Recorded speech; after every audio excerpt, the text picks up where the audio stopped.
dia merasa kayak yang senang banget, seger banget habis minum darah itu. Dan dia merasa semakin dia banyak minum darah, semakin kuat. Dan dia ini jahat. Dia suka nakut-nakutin warga di sekitar. Terus ada yang dikejar juga kamera sama kamera ini sampai lari ke depan, dikejar sama ke depan. Jangan-jangan kamu juga salah satu yang niru nenek-nenek tadi depan ya? Kemudian kamu nakut-nakutin warga ya?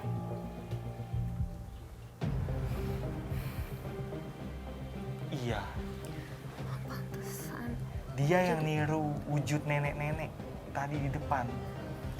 Dan kamu tahu Nat, tempat apa ini yang kita berdiri saat ini? Nggak tahu Rod, ini tempat apa dulunya? Ini tempat naruh keranda nenek yang meninggal. Jadi nenek yang meninggal tuh digotong pakai keranda dan ini di sini tempat naruh kerandanya. Di situ juga ada keranda mayat digantung di situ. Emang keranda mayat khusus buat bawa yang meninggal nenek-nenek di sini.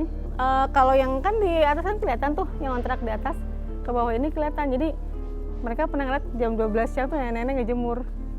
Padahal nggak ada siapa-siapa di sini gitu. Dan ngapain dia masih ada di sini, Ruth? Ini kan udah nggak jadi.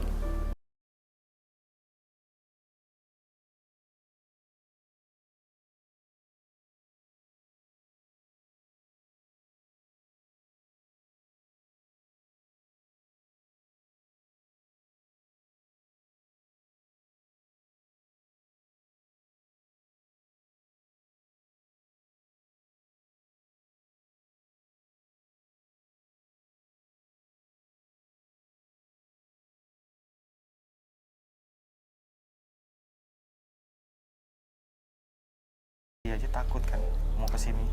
Bener-bener dia ini sosok yang paling ditakuti di sini, paling dibenci juga, dan paling jahat juga.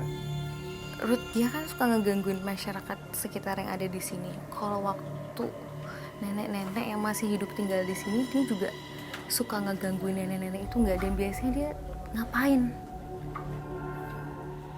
Kamu ada nakut-nakutin nenek di sini? Ada. Dia bilang ada. Beberapa orang ada yang melihat dia. Tapi ada juga yang dia nampakin tapi si nenek itu nggak ngeh kalau nenek itu melihat sesuatu. Iya. Dan dia memang suka ngeisengin orang-orang yang dulu tinggal di sini. Terus tadi kamu sempat bilang juga bahwa tempat ini kan tempat penjagalan. Karena dia cerita sama kamu. Itu kapan? Belum lama ini atau... Tempat ini, tempat penjagalan ini sejak kapan kau boleh tahu?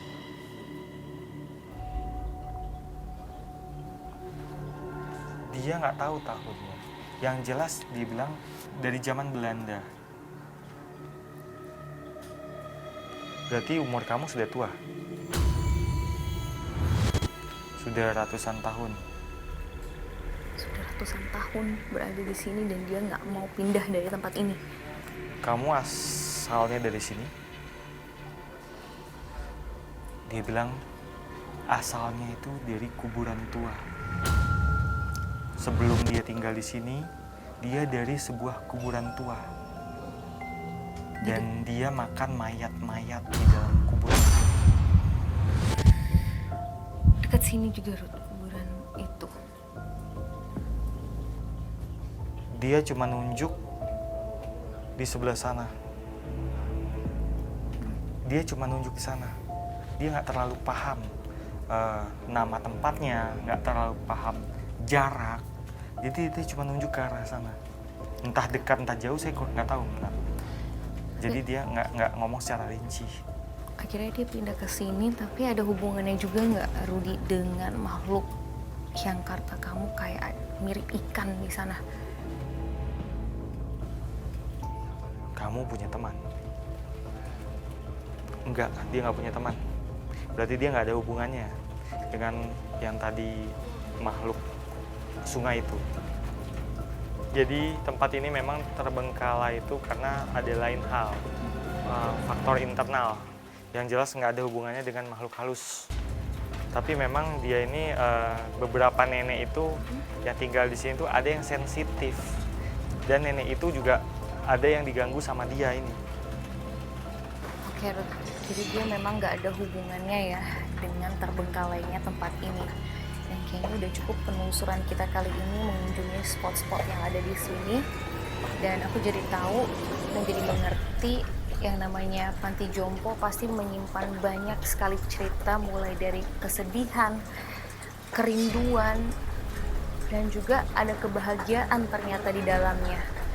Dan sebetulnya bukan nenek-nenek ini yang mengganggu warga sekitar, melainkan makhluk halus yang tadi kamu udah bilang. Salah satunya yang paling kuat adalah wanita yang ada di samping kamu, yang sebetulnya dia juga datangnya dari tempat lain ya, tapi dia sudah ada di sini dari zaman penjagalan dahulu kala. Oke, Ruth, kayaknya kita udah harus keluar aja ya, mulai nggak nyaman dan makin lembab banget. Di sini aku udah nggak tahan. Yuk.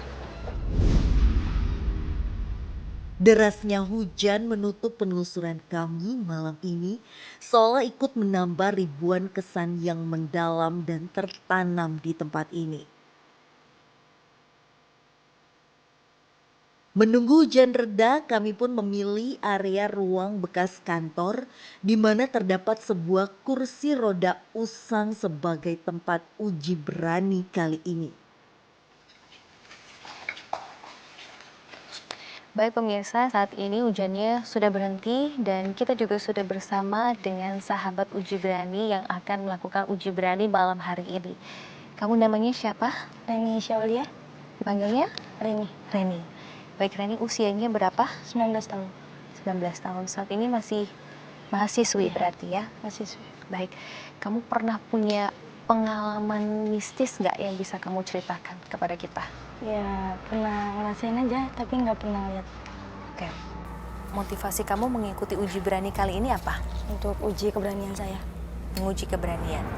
Kamu udah yakin ya untuk mengikuti uji berani? Oke, untuk itu kamu akan dipasangkan perlengkapan terlebih dahulu dan setelah itu saya dan Rudy akan mengantarkan kamu ke tempat untuk uji berani.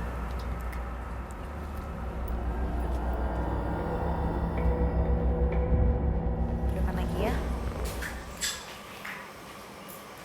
Oke, udah benar. Oke, Reni, sekarang kita sudah berada di lokasi uji berani. Di sini kami memberikan kamu ada satu buah lilin sebagai alat penerangan. Lilin ini jangan dipindahkan kemana-mana ya.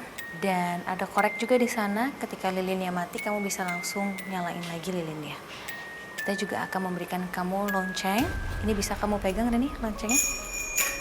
Lonceng ini bisa kamu bunyikan ketika kamu udah nggak kuat, kamu ingin menyerah, silakan kamu bunyikan dan saya sama Rudy akan datang ke sini untuk menjemput kamu. Jadi Reni silahkan untuk bisa menceritakan apapun yang kamu lihat di sini, apapun yang kamu rasakan, dan apapun yang kamu cium jika kamu mencium aroma apapun. Reni, sekali lagi saya ingin tanya, kamu yakin ingin melakukan uji berani ini? Yakin. Yakin ya? Oke, kalau gitu kita semua akan pergi dan selamat beruji berani. Malam pun semakin larut dan uji berani pun akan kami mulai.